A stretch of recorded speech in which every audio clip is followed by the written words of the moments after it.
नमस्कार, मैं हूं हिमांशु बयानी और आप देख रहे हैं हिंदी भाषा में डेटलाइन गुजरात न्यूज़.com का ये डिजिटल वीडियो बुलेटिन।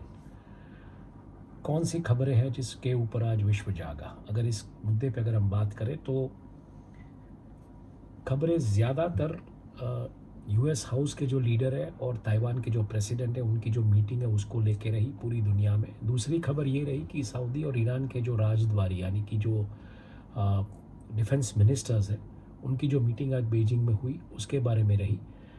और इसके चलते हुआ क्या है कि चाइना ने एक तरीके से चेतावनी दी थी कि ताइवान के जो प्रेसिडेंट है उसके साथ यूएस के हाउस हेड को मिलना नहीं चाहिए। अगर ऐसा हुआ तो इसके अंजाम कुछ अच्छे नहीं आएंगे। तो इसके चलते चाइना ने एक तरीके से एक एरियल ड्रिल मतलब एक हवाई जहाज़ की एक ड्रिल की उस इलाके में एक संकेत देने के लिए, एक संदेश देने के लिए ताइवान को और यूएसए को। और साथ ही साथ उन्होंने ये प्रस्ताव भी रखा कि ताइवान की जो खाड़ी है, ताइवान स्ट्रेट, वहाँ से जितने भी जहाज़ निकलेंगे उसको हम इन्वेस्टिगेट करेंगे, उसको हम चेक करेंगे। तो ताइवान ने इस बात को नकार दिया है। तो कहीं ना कहीं चीन मतलब ताइवान को भड़काने की कोशिश कर रहा है, ऐसा लग रहा है। तो दूसरी तरफ जो राजद्वारियों की जो मीटिंग हुई, ईरान और सऊदी अरेबिया के जो राजद्वारी मिलने वाले थे बीजिंग में, उनकी जो मीटिंग है उनमें आज ये फैसला लिया गया कि दोनों देश के बीच हवाई व्यवहार जो है मतलब फ़्लाइट्स फिर से शुरू की जाएगी। और एक खबर ये आ रही है कि चाइना ने अपना जो अखबार है पीपल्स डेली न्यूज़पेपर, उसकी कुछ लाखों कॉपियाँ रिकॉल की। अब ये रिकॉल किस वजह से की, ये समझने वाली बात है। रिकॉल इसलिए की गई क्योंकि शी जिनपिंग का नाम उस जो खबर थी उस खबर में कहीं नहीं था। हालांकि उनकी फ़ोटो थी लेकिन नाम नहीं था। इसकी वजह से कॉपीज़ को रिकॉल करना पड़ा। कई जगह पे कह दिया गया कि आप इसको जला दीजिए। तो ये मामला हुआ। और मिडल ईस्ट की अगर हम बात करें तो ईरान ने एक तरीके से जो ड्रोन अटैक होने वाला था इसफान की जो मिनिस्ट्री कॉम्प्लेक्स है वहाँ पे, डिफेंस मिनिस्ट्री कॉम्प्लेक्स के, उसको मतलब खारिज कर दिया है, उसको नकारा कर दिया है। और रशिया और यूक्रेन के वॉर जोन की अगर हम बात करें तो उसमें से खबरें आ रही है कि रशिया और यूएस की जो शीत युद्ध की चरम सीमा थी वो ख़त्म हो गई। अब वो हॉट फेज़ ऑफ वॉर में आज आ गए हैं। और रशियन ऑफिशियल जो कि जिसका मतलब आईसीसी ने एक वारंट निकाला है, वांटेड है वॉर क्राइम्स में, मारिया लावोव बेलोवा, उन्होंने बोलना शुरू किया आज यूएन में। वो यूएन में रिप्रेजेंट करने गई है रशिया को। उन्होंने जब बोलना शुरू किया तो यूएस, यूके, माल्टा वगैरह जितने देश के इन्वॉइस थे उन्होंने वहाँ से मतलब निकल गए वो लोग, एक तरीके से बहिष्कार किया अगर कहे तो। और दूसरी तरफ वो वेबकास्ट जो चल रहा था यूएन का, तो यूके, यूएस वगैरह ने इसको भी ब्लॉक कर दिया। कहा कि रशिया एक तरीके से डिसइंफॉर्मेशन प्रोपोगेट कर रहा है, तो गलत बात पेश कर रहा है, तो हमको ये इनका वेबकास्ट भी नहीं देखना है। ज़ेलेंस्की ने एक तरीके से वेस्टर्न वॉर प्लेन कोalition खड़ा हो ऐसे प्रयास की बात की है और कहा है कि अगर आने वाले दिनों में कुछ वेस्टर्न फोर्सेस साथ में नहीं आएगी तो हो सकता है बखमुत पे वो अपना कब्ज़ा गंवा सकते हैं, जिस तरीके से रशिया आगे बढ़ रहा है। Institute of study of war जो है थिंक टैंक बॉडी है, उसने कहा है कि रशिया अभी जैसे फिनलैंड नाटो में चला गया तो उसके चलते रशिया अभी धमकी वाले सुर में ही बात करेगा और अणु हथियार यानी कि जो न्यूक्लियर वेपन्स है उसका इस्तेमाल करने की एक तरीके से धमकी देगा, ऐसा एक थिंक टैंक ने कहा है। आगे बात करें, एक रशियन ओलिगार्च, उनकी डेड बॉडी मिली है।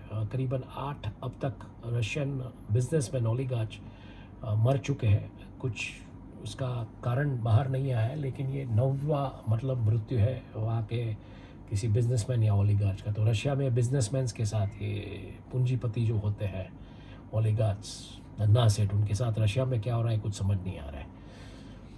आगे बात करें तो इज़राइल से बड़ा ही मामला गर्म, और इसलिए कि अलक्सा मॉस्क में जिस तरीके से वारदातें हुई, 400 फिलिस्तीनियों को कब्ज़े में ले लिया इजरायली पुलिस ने, और गाज़ा ने भी मतलब हमला किया।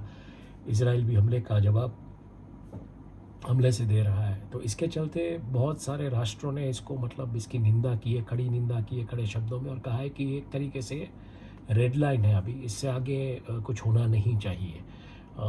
टर्की ने भी ये कहा है, यूरोपियन यूनियन ने भी कहा है, और पूरी दुनिया के बहुत सारे नेताओं ने इसके बारे में अपना रिएक्शन ऐसे ही कुछ दिया है। खबर आ रही है पाकिस्तान से। पाकिस्तान मिलिट्री ने कुछ 8 अफ़गान मिलिटेंट्स को बॉर्डर पे मार गिराया है। और स्नेक्स इन द प्लेन करके एक मूवी आई थी जहाँ पे वो सांप प्लेन में घुस जाते हैं और फिर हंगामा हो जाता है।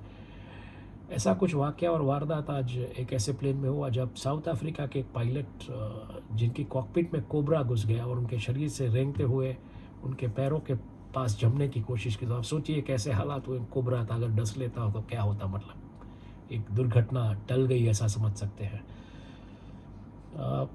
कैश ऐप के जो फाउंडर है बॉब ली, उनका मृत्यु बहुत ही मतलब किसी ने उनको चाकू भोंक के उनका खून कर दिया है सैन फ्रांसिस्को की गलियों में। तो पुलिस तहकीकात कर रही है कि क्यों हुआ है, किस वजह से हुआ है। आगे बात करें आर्मी और एफबीआई यूएसए में जिस तरीके से एक मॉक ड्रिल कर रहे थे, उसमें गलत होटल में एक गलत बंदे को पकड़ लिया और उसको लेकर बड़ा हाहाकार मचा हुआ है। बात करें बिल क्लिंटन की, तो उन्होंने कहा है कि ये जो हुआ है, जो कुछ भी रशिया ने जिस तरीके से यूक्रेन के ऊपर इन्वेजन किया है, धावा बोल दिया है, तो इसके लिए वो जिम्मेदार है। क्योंकि एक वक्त पे अगर वो न्यूक्लियर डील में कुछ ढीलापन नहीं रखते तो शायद आज रशिया इतनी पावरफुल ताकत बन के खड़ा नहीं होता। इटली के भूतपूर्व प्रधानमंत्री, उनको मिलान के एक अस्पताल में ट्रीट किया जा रहा है, इंटेंसिव केयर यूनिट में है। और न्यूजीलैंड से एक ऐसी खबर जहाँ पे एक स्पर्म डोनर ने कुछ 500 बच्चों के लिए स्पर्म डोनेशन किया था। तो वो बच्चे उनके हैं, मतलब एक ही खून के, एक ही डीएनए के बच्चे हैं। तो कीवी में एक इंसेस्ट क्लान वॉर चल रहा है जहाँ पे बच्चे अपने माता पिता को पूछ रहे हैं कि क्या मेरी माँ है, वो अपने बाप से पूछ रहे हैं कि आपकी बहन है, और अब बाप को पूछ रहे हैं कि क्या आप मेरी माँ के भाई है। तो ये सवाल और ये सब बहुत ही घमासान कीवी में, मतलब कीवी लैंड यानी कि न्यूजीलैंड में मचा हुआ है। आगे बात करें तो आगे मामला ये है कि एशिया में क्या हो रहा है। एशिया में चाइना ने, मतलब जिस तरीके से रातद्वारी, क्योंकि मीटिंग हुई ताइवान और यूएसए के बीच, तो चाइना ने कह दिया है कि भाई हम इसका जवाब एक रिजोल्यूट मैनर में देंगे, आज नहीं तो कल। तो दूसरी तरफ मनीला और कोलालमपुर, मनीला यानी कि फिलीपींस और कोलालमपुर यानी कि मलेशिया, इन्होंने निगोशिएशन शुरू किए बीजिंग में साउथ चाइना सी को लेके। कल मलेशिया के प्रधानमंत्री अनवर इब्राहिम ने भी कहा था कि वो साउथ चाइना सी का जो वाटरवेज का जो मामला है उसको लेके बातचीत करने के लिए तैयार है बीजिंग से। और उन्होंने कहा था कि पेट्रोनास की जो प्रॉपर्टी है, पेट्रोनास की जो ड्रिलिंग प्रॉपर्टीज़ है वो मलेशियन वाटर टेरिटरी में, तो इसके अलावा बात करेंगे। और ये जो बातें हो रही है ज़्यादातर ऑयल एंड गैस एक्सप्लोरेशन जो होगा साउथ चाइना सी में, जिसमें आसियान कंट्रीज़ के साथ कोई मतभेद ना हो, इसको लेके ये बात हो रही है। यूएस के बड़े आला अफसर फ़िलीपींस के बड़े आला अफसरों से मिल रहे हैं, फ़िलीपींस सरकार के, और एक तरीके से एक उनका डिफेंस पैक्ट जो है उसके ऊपर काम रहे, चाइना को कैसे काउंटर करें नॉर्थ सी में, जो मतलब साउथ चाइना सी में जो समस्याएं हो रही है, जिस तरीके से कोरिया न्यूक्लियर को लेके कुछ ना कुछ हर रोज़ समाचार आते हैं नॉर्थ कोरिया से। तो इन सब मुद्दों के ऊपर, साथ ही साथ यूएस के ट्रेड रिप्रेजेंटेटिव है वो भी मतलब एशियन एलाइज के साथ एक तरीके के व्यापार के समझौते पे काम कर रहे हैं कि कल को चाइना और कोरिया को लेके कुछ समस्या होती है तो व्यापार का जो रूट है, व्यापार कैसे किया जाए उनके साथ। मरीना बे सैंड्स जो कि एक बड़ा कसिनो है सिंगापुर में, वहाँ पे एक इंसान ने बिना मास्क पहने गया था, भोजन लिया था और वैक्सीन भी नहीं ली थी, और बाद में उन्होंने मरीना बे सैंड्स के ऊपर केस करके वहाँ से $2 लाख ऐंठने की कोशिश की, कहा कि ये आपका रूल बराबर नहीं है, आप किसी को भी आने जाने देते हैं। तो इसको लेके थोड़ी लीगल वॉर हुई और बाद में इस बंदे को जेल में भेज दिया गया है, उसको जेल टर्म मतलब जेल की सज़ा सुनाई दी गई है। नेपाल ने अपनी मतलब एक चेयरमैनशिप जो है वो मिली है नेपाल को, global coordination bureau of the least developed countries. तो नेपाल अभी उस दिशा में थोड़ा लीडरशिप ले रहा है, आगे बढ़ रहा है। और चाइना के जो अधिकारी है वो तिब्बत में ऐसे लोगों के रिश्तेदारों को पकड़ रहा है जिन लोगों ने चाइना के सामने प्रदर्शन किए थे, खुद को जलाने की कोशिश की थी, तो उनके जो रिलेटिव्स हैं उनको पकड़ रहा है। तो चाइना अभी इस लेवल पे आ गया है कि वो प्रदर्शनकारियों को नहीं पकड़ रहा है, तो उनके पकड़ नहीं पा रहा है, तो उनके सगे संबंधियों को पकड़ रहा है। मिडिल ईस्ट की अगर हम बात करें तो मिडिल ईस्ट में जो बात आई वो ईरान और सऊदी अरेबिया के जो ऑफिशियल्स हैं उनकी जो बीजिंग में मीटिंग हुई, किस तरीके से उनके राजद्वारी संबंध फिर से खुलेंगे, जॉइंट चैम्बर ऑफ कॉमर्स बनने वाला है, हवाई मार्ग दोनों के बीच वापस हवाई यातायात शुरू हो जाएगा। और इसके चलते जो बात हुई इज़राइल से, तो इज़राइल की भी मैंने बात की, ज़्यादातर लीडर्स ने उसको कंडेम किया है, क्रिटिसाइज़ किया है और कहा है कि एक रेड लाइन है ये। उसके चलते ये सब बातें तो है ही मिडल ईस्ट में, लेकिन इनके चलते सऊदी अरेबिया की जो पार्लियामेंट है, शूरा काउंसिल, उन्होंने एक प्रपोज़ल पे मोहर लगा दी है। और वो प्रपोज़ल है एरोमेडिकल इवैक्यूएशन अथॉरिटी की। मतलब हवाई जहाज़ से या हेलीकॉप्टर से जैसे लोगों को लिफ्ट किया जाता है मेडिकल इमरजेंसी के लिए, तो उसकी एक बड़ी अथॉरिटी और एक ऑफिस बनेगी, वही इसका कारोबार देखेगी। तो ये मुझे लगता है ये फॉलो करने लायक चीज़ है बाकी की दुनिया की गवर्नमेंट्स को भी, क्योंकि मेडिकल इवैक्यूएशन एक बहुत इमरजेंसी वाला मामला होता है और उसकी एक अथॉरिटी, तो मतलब उसको आप देश के बाहर भी ले जा सकते हैं, देश के अंदर भी रख सकते हैं। इन सब निटी-ग्रिटीज़ को आप कैसे एड्रेस करेंगे, ये चीज़ है। आगे बात करें, यूएसए ने जिस तरीके से कहा है कि वो ईरान को एक फील्डेड न्यूक्लियर वेपन, तो उसको अलाउ कर सकता है। तो फील्डेड का जो मीनिंग है वो इजराइल डिफेंस फोर्सेस ने और इजराइल इंटेलिजेंस ने कुछ ऐसा निकाला है कि इसका मीनिंग है कि आप सपोर्ट कर रहे हैं ईरान को अपने न्यूक्लियर प्रोग्राम में, और इजराइल ने कह दिया है कि ऐसे माहौल में हम तैयार हैं ईरान पर हमला करने के लिए जिसमें हमें यूएसए की ज़रूरत नहीं है। और जैसे ईरान ने एक ड्रोन अटैक भी अनफॉइल कर दिया है पूरा का पूरा, नहीं होने दिया इस्फान पे, और आईआरजीसी के जो कमांडर है उन्होंने बड़े ही कड़े शब्दों में कहा है कि इजराइल के सामने हम एक तरीके से एक्शन लेंगे, क्योंकि उनके एक जो मिलिट्री अफसर हैं वो मारे गए दमस्कस में लास्ट वीक, जो एक धमाका हुआ, एक हवाई हमला हुआ उसमें। तो ऐसे माहौल में ये सब चीज़ें चल रही है वहाँ पे। पाकिस्तान के प्रधानमंत्री ने कहा है कि पाकिस्तान और इजराइल के कोई संबंध नहीं है। एक तरीके से वो अपने आप को दरकिनार कर रहे हैं। इजराइल जिस तरीके से इजराइल, ईरान और सीरिया के बीच जो घमासान मचा है मिडल ईस्ट में, उसके चलते, और इजराइल मिलिट्री की जो स्ट्रैटेजी रहेगी सीरिया में, वो सीरिया और अरब के अगर रिलेशंस नॉर्मल होते तो उसको लेकर इसमें कोई फ़र्क नहीं आएगा, ऐसा इजरायली मिलिट्री ने कहा है। थोड़ा सॉरी, नींद आ रही है आज मुझे, तो वासी आ गई।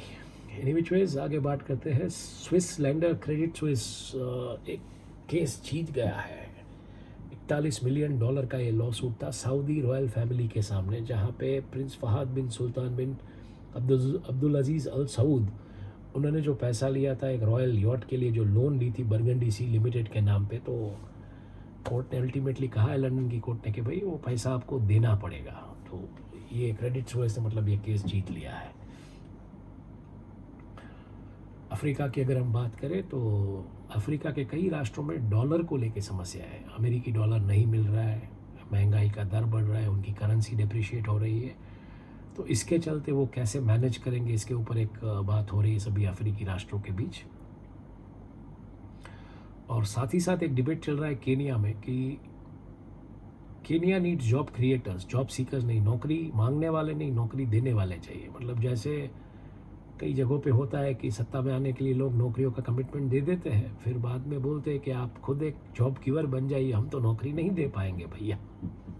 ऐसा ही कुछ केनिया में हो रहा है।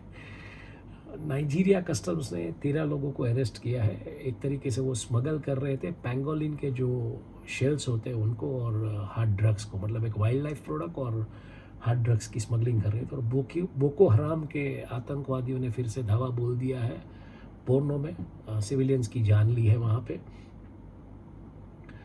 साउथ सुडान ने कह दिया है कि यूएन का अब ये में इंटिमिडिएशन नहीं चाहिए, क्योंकि उनके कुछ आला अफसर जो है उनके सामने क्रिमिनल केसेस है, तो हम नहीं चाहते कि वो लोग इस मामले में आए या कुछ हमारी मदद करें। और सिक्योरिटी काउंसिल जो है वो एक मीटिंग करने वाली है अप्रैल 19 को। वेस्टर्न सहारा में डेवलपमेंट प्रोजेक्ट्स किस तरीके से लाया जाए, उसको कैसे ट्रांसफॉर्म किया जाए, इस मुद्दे को लेके मीटिंग होने वाली है। नॉलीवुड यानी कि नाइजीरिया की जो फिल्म इंडस्ट्री है, वहाँ की एक एक्ट्रेस है केची ब्लेसिंग्स, उनको किसी ने वन नाइट स्टैंड की प्रपोजल रख दी, और वो केची जी ने उनको लताड़ डाला है। तो केची ब्लेसिंग्स वहाँ की मतलब राखी सावंत मानी जाती है, तो आप समझ सकते हैं किस तरीके से लताड़ा होगा।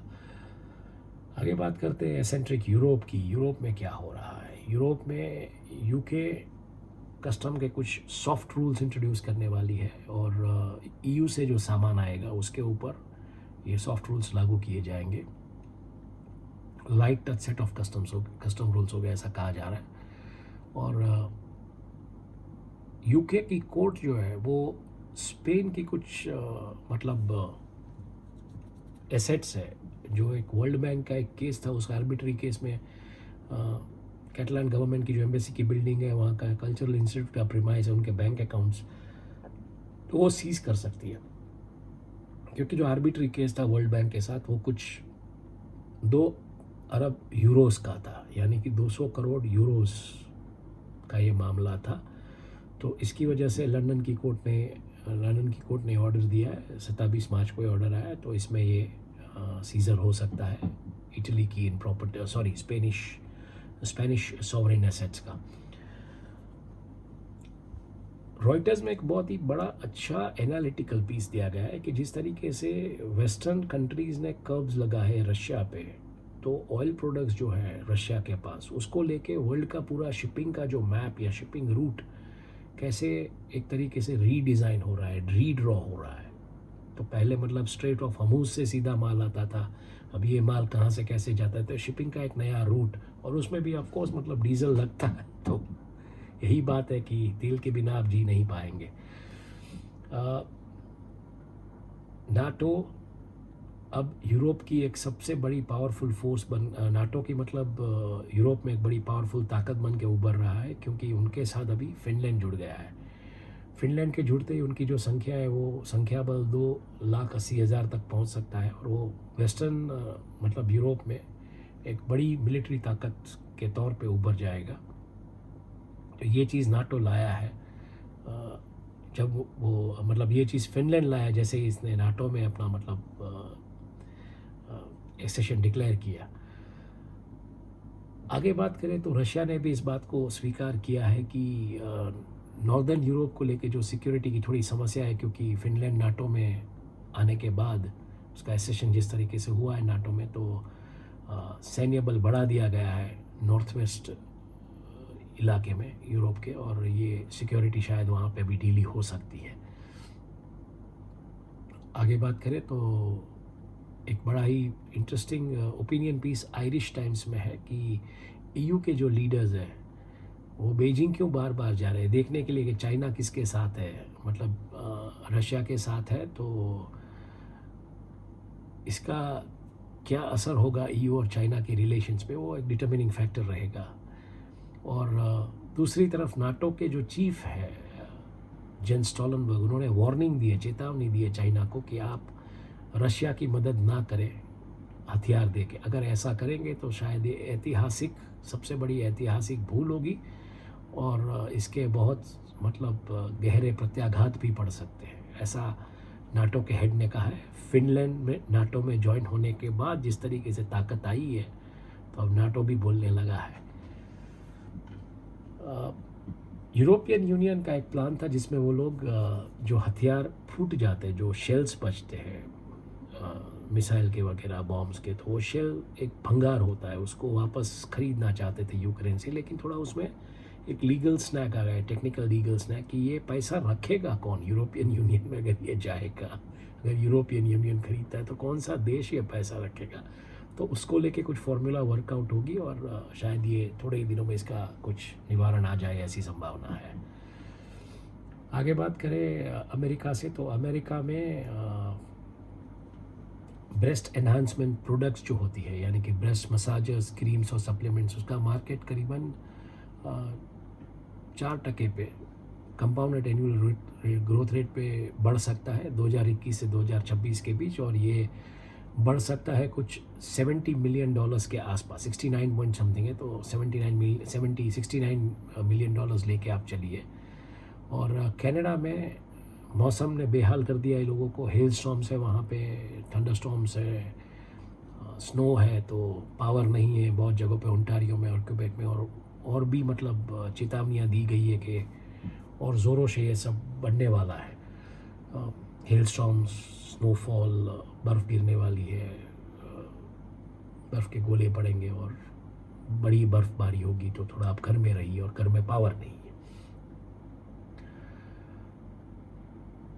भारतीय और रोमानियन फैमिली के जो लोग कनाडा की बॉर्डर क्रॉस करके अमेरिका जाना चाहते थे, उनकी जो मृत्यु, उसको लेके जस्टिन ट्रूडो ने कहा है कि इसमें प्रोब होना चाहिए।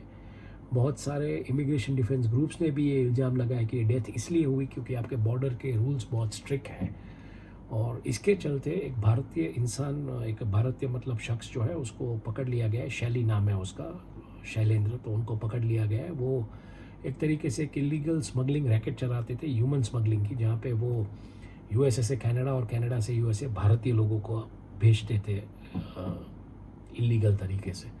तो उनको एक्स्ट्राडिएट करके कनाडा से यूएस लाया गया है। एफबीआई ने कुकी मॉन्स्टर नाम का एक ऑपरेशन किया, जिसमें साइबर क्राइम में जो कुछ हो रहा है, आइडेंटिटीज़ चोरी जाती है, डेटा चोरा जाता है, उसको लेके एक बड़ा क्रैकडाउन हुआ है कनाडा और यूएसए में। और ये जो ऑपरेशन है, इसकी वजह से एक तरीके का साइबर क्राइम का एक मार्केट प्लेस है, उसके ऊपर पूरा क्रैकडाउन हुआ है। मतलब एक underground cyber crime market place था, उसको तोड़ दिया गया है। एक कैनेडियन बंदा था, वो कुछ बैग में लेके जा रहा था, कस्टम्स ने रोका, खोलने की कोशिश की, पुलिस ने रोका, खोलने की कोशिश की, नहीं खोल रहा, बोल रहा था कोड्स मेरी बीवी के पास है, मुझे पता नहीं। वो तोड़ के उनकी सूटकेस खोल दी, तो उसमें से 33 किलो गांजा मिला है। मतलब क्या क्या करते हैं लोग। आगे बात करें, ट्रंप को लेके राष्ट्र के कई नेताओं से कोई प्रतिक्रिया नहीं आई, लेकिन मैक्सिको के प्रेसिडेंट ने प्रतिक्रिया दी। उन्होंने कड़े शब्दों में निंदा की है कि ये गलत हो रहा है, फेलनी चार्जेस जो ट्रंप पे लगाए गए हैं। और लगता है आने वाले दिनों में कई और नेता भी आगे आएंगे, इस मुद्दे को लेके बात करेंगे कि क्या सही है क्या गलत है। विश्व के जो 25 पूंजीपति धन्ना सेठ जो होते हैं, उनकी कुछ नेटवर्थ या उनका जो वेल्थ इरोजन है, वो 200 खरब डॉलर यानी कि 20,000 करोड़ डॉलर गिर गया है एक साल में। और आने वाले दिनों में यूएस में रॉबर्ट एफ कैनेडी जूनियर शायद चुनाव में जा सकते हैं प्रेसिडेंट के लिए 2024 में। तो दूसरे डेमोक्रेट बनेंगे जो जो बाइडन के सामने मतलब खड़े हो जाएंगे। यूएस एक तरह के कैशलेस सोसाइटी बनने जा रहा है, तो इसके क्या रिपरकशंस आएंगे, उसके ऊपर एक बहुत ही अच्छा पीस है यूएस के मीडिया में। गन कल्चर जो यूएस में है, जहाँ पे बच्चे स्कूल्स में बंदूक लेके जाते हैं, फिर हाहाकार मचाते हैं, तो अब टेनेसी ने एक नया कायदा पास किया है, एक नया बिल पास किया है, जिसमें टीचर्स गन लेके जा पाएंगे और उन्हें पेरेंट्स को बताने की ज़रूरत नहीं है कि वो गन्स लेके स्कूल में आए, fire arms in the school. और लैटिन अमेरिका की अगर हम बात करें तो महंगाई को लेके 11 राष्ट्र लैटिन अमेरिका के एक साथ आ रहे हैं, महंगाई को लड़ने का एक प्लान बना रहे हैं। और कैनकुन बीच में जो मृतदेह पाए गए थे, वो मृतदेह ड्रग गैंग लीडर जो है पैंथर नाम का, उनके साथ इनका मतलब जोड़ा गया है कि इसी मुद्दे में ये कुछ गैंग वॉर्स हुई है और ये हुआ है। और वहाँ की जो अथॉरिटीज़ है मैक्सिको की, उन्होंने ये पैंथर के सर पे $50,000 का कुछ इनाम भी जाहिर किया है। यूएस गवर्नमेंट की बात करें तो हेटी को लेके, हेटी में जो एक बंदा है उसको लेके वहाँ पे नए सैंक्शंस जारी किए गए। तो दूसरी तरफ एक ह्यूमन राइट्स बॉडी है, उसने जो मतलब एक तरीके से उनकी जो मीटिंग्स चल रही थी, उसमें भी हेटी का मुद्दा छाया रहा। तो संयुक्त राष्ट्र संघ ने भी कहा कि हेटी एक तरीके से एक गैंग रूल नेशन बन रहा है। उनकी गैंग सब जगह पे, फ्लोरिडा में, मायामी में, सब जगह पे है यूएसए में, सब गोरख धंधे में पड़ी है, रियल एस्टेट, ड्रग्स, डार्कनेट, हथियार, सब कुछ, सब तस्करियों में हेटियन गैंग्स है। तो हेटी अभी मतलब एक तरीके से स्पॉटलाइट में है, उसको मॉनिटर किया जा रहा है। दूसरी तरफ हरिकन की जो फोरकास्ट, मतलब हरिकन आने वाला है या नहीं आने वाला, उसकी जो आगाही करने वाले लोग हैं, वो एक प्रिपेयर्डनेस मिशन पे गए मैक्सिको और कैरिबियन, और वो यूएस एयरफोर्स का एक जो फाइटर मतलब एक कार्गो एयरक्राफ्ट है हरिकन हंटर, उसमें गए और ये पूरा मतलब अभ्यास करेंगे। चाइना और क्यूबा ने लंबे समय तक साइबर सिक्योरिटी को लेके अपनी अपने जो राजद्वारी संबंध है वो मजबूत किए, उसके दस्तावेज़ उन्होंने हस्ताक्षर करके एक दूसरे से शेयर किए हैं। और बोल्सोनारो ने ब्राज़ील में कहा है कि सऊदी का जो ज्वेल केस है उसको लेके उनकी कोई इन्वॉल्वमेंट नहीं है। और ब्राज़ील की जो कंपनी है पेट्रोब्रास, उन्होंने कहा है कि गवर्नमेंट ने अभी तक इन्हें कोई प्राइसिंग पॉलिसी को लेके, मतलब पेट्रोल और डीजल के प्राइसेस किस दिशा में बदलेंगे या घटेंगे, इसकी कोई सूचना दी नहीं। हालांकि ब्राज़ील का ऑयल प्रोडक्शन बहुत ही अच्छा रहा है फरवरी में और मार्च के महीने में। और अर्जेंटीना से लेके कुछ खबरें थोड़ी इकोनॉमी को लेके। अर्जेंटीना का जो इंडस्ट्रियल आउटपुट है वो ईयर ऑन ईयर, मतलब साल पर साल पे घटा है। पिछले साल फरवरी महीना में वो कुछ 6.3% था, इस बार फरवरी महीने में वो कुछ -1.4 चला गया है। इन्फ्लेशन 100% प्लस है। ऐसे माहौल में अर्जेंटीना ने अपने फार्मर्स की आय बढ़े उसके लिए सोयाबीन डॉलर प्रोग्राम तैयार किया है। लेकिन एक तरफ एक संभावना ये भी जताई जा रही है कि जिस तरीके से केसेस चल रहे हैं अर्जेंटीना में पूंजीपतियों को लेके, तो उसमें $1 बिलियन के लीगल लॉसेस आने की संभावना है, जिसमें सरकार को तो एक पैसा नहीं मिल रहा है लेकिन उनको लीगल फीस चुकानी पड़ रही है। और ऐसे में मतलब अर्जेंटीना के आर्थिक हालात बहुत बिगड़ सकते हैं। तो ये सब मुद्दों से लड़ने के लिए, आर्थिक जो परिस्थितियाँ उससे लड़ने के लिए अर्जेंटीना ने क्या किया? अर्जेंटीना ने अपने वहाँ पे जो इंपोर्ट टैक्सेस है वो बढ़ा दिए। तो इसको लेके धंधे में भी किल्लत है, क्योंकि लोग फिर कच्चा माल जो मंगवाते हैं वो कैसे उसको एड्रेस करेंगे, क्या करेंगे, उनकी कीमतें बढ़ जाती है। आगे बात करें प्लेफुल पैसिफिक्स की, तो 2 भूकंप के झटके, एक लाइट मैग्नीट्यूड 4.6 का न्यूजीलैंड में और दूसरा deep magnitude 5.4 Papua New Guinea में। तो भूकंप के झटकों के खबर के साथ आज प्लेफुल पैसिफिक्स जगा है। और न्यूजीलैंड के एक इंटेलिजेंस के ऑफिसर ने कहा है कि फॉरेन इंटरवेंशन बढ़ रहा है न्यूजीलैंड में, और इसको लेके न्यूजीलैंड की डेमोक्रेसी, यानी कि उनका लोकतंत्र, उनकी अर्थव्यवस्था और उनका समाज, ये तीनों खतरे में है।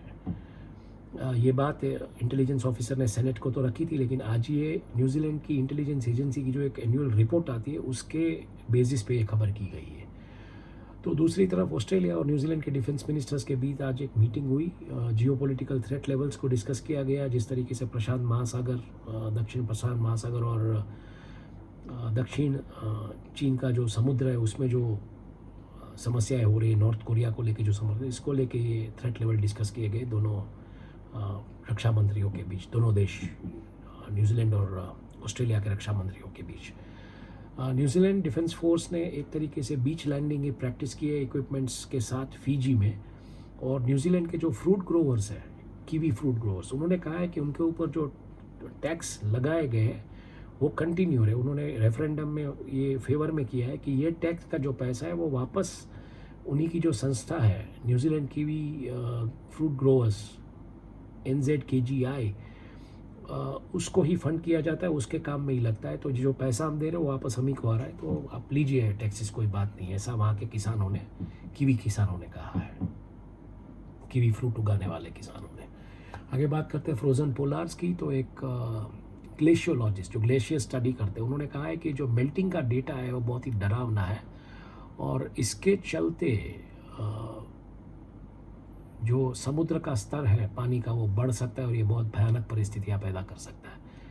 तो दूसरी तरफ रशिया अपना वर्चस्व जमाए रखना चाहता है आर्कटिक्स पे, और इस तरफ नाटो और US फोर्सेस ने कुछ 8,000 सोल्जर्स को परफेक्ट आर्कटिक कॉम्बैट स्किल्स के लिए तैयार किया है। तो ये सब चल रहा है आर्कटिक में। ये थे आज के समाचार। आपका दिन शुभ रहे। कल गुड फ्राइडे है, तो गुड फ्राइडे की भी आपको शुभकामनाएं और धन्यवाद। Good night, thank you.